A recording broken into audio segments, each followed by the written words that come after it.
हमारे संस्कृत लेखन में अशुद्धियाँ किन कारणों से होती हैं? ये हिंदी फर्स्ट में चल रहा है अभी, हिंदी में लेसन फर्स्ट चल रहा है और सेमेस्टर का। तो इसमें है अनुवाद संस्कृत लेखन में अशुद्धियाँ कैसे होती हैं, उन्हें किन कारणों से होती हैं, उन्हें कैसे दूर किया जाए। अनुवाद संस्कृत लेखन में अशुद्धियाँ निम्नलिखित कारणों से होती हैं। लिखते समय छात्र उचित मुद्रा में नहीं बैठते हैं तो लेखन संबंधी अशुद्धियाँ करते हैं। कलम को सही ढंग से पकड़कर न लिखने से भी अशुद्धियाँ होती हैं। विराम चिन्हों का उचित प्रयोग न होने पर भी लेखन में अशुद्धियाँ होती हैं। वर्णों तथा शब्दों के ऊपर सिरोरेखा न खींचना भी लेखन संबंधी अशुद्धता है।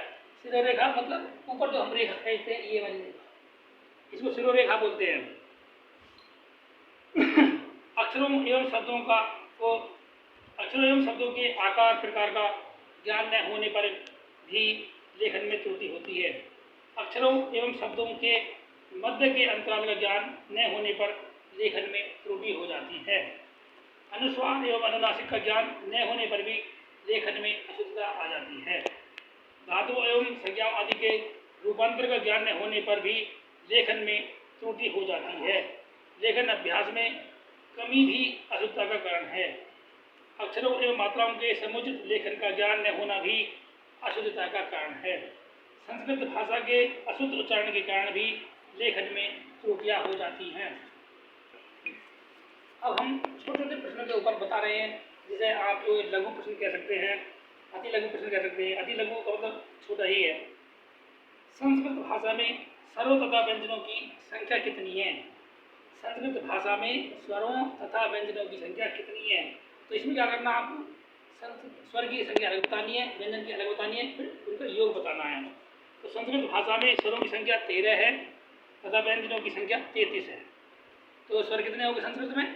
13 और व्यंजन कितने हो गए? 33। अनुस्वार किसे कहते हैं?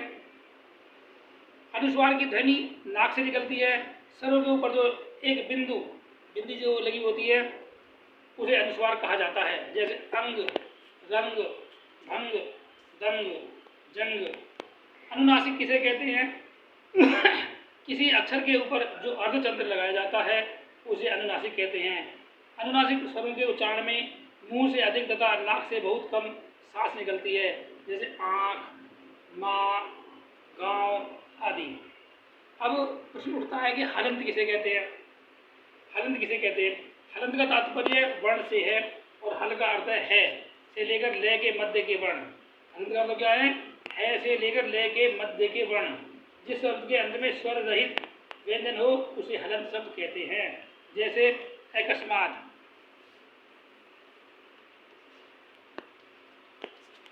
जैसे अकस्मात, ये इसमें हलंत है। परिषद, ये हलंत है। समझ में आ गया ना? अब लेखन अभ्यास के सोपानों का उल्लेख बताओ, उल्लेख करो, उल्लेख लिखिए, किसी भी तरह से आ सकता है प्रश्न।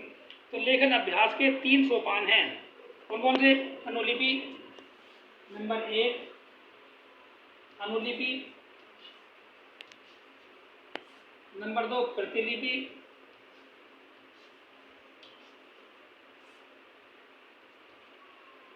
और नंबर 3 श्रुतलेख। श्रुतलेख का मतलब आप जानते ही हैं, जो सुन करके लिखा जाता है।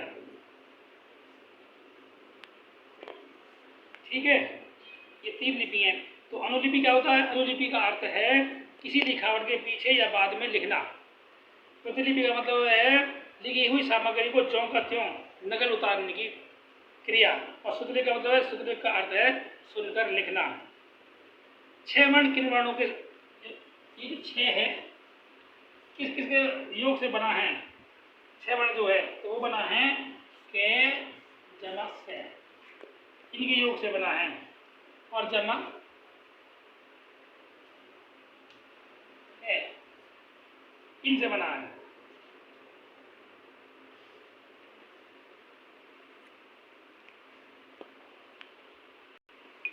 प्रति उपसर्ग में शब्द जोड़कर शब्द बनाने होते हैं। तो कैसे बनाने होते हैं? प्रति उपसर्ग से। तो प्रति लगाओ, हमने क्या करा, प्रति जमा उपकार हो गया, तो क्या होगा, प्रत्युपकार। प्रति जमा उपकार, प्रति जमा उपकार, यानी प्रति हमारा उपसर्ग, उपसर्ग है तो प्रति में उपकार लगा दो तो क्या होगा, प्रत्युपकार।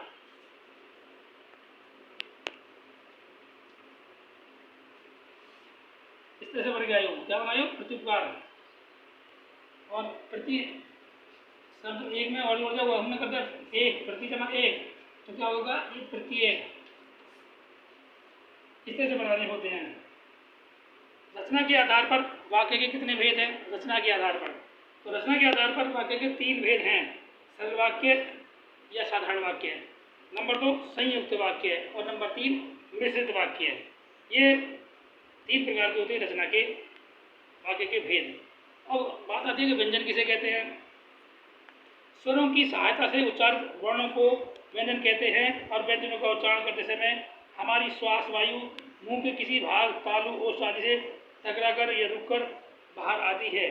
अब अंतस्थ व्यंजन या अर्धस्वर किसे कहते हैं? इसके अंतर्गत कौन कौन से वर्ण आते हैं? जिन व्यंजनों का उच्चारण करते समय जीभ पूरी तरह से उच्चारण अवयवों को स्पर्श नहीं करती उन्हें अंतस्थ व्यंजन कहते हैं। जैसे वो केवल 4 ही है, य, र, ल, व।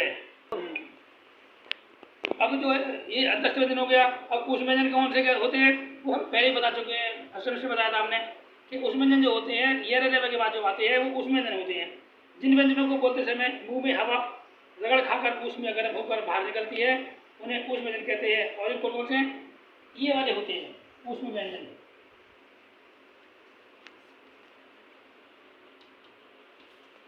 ये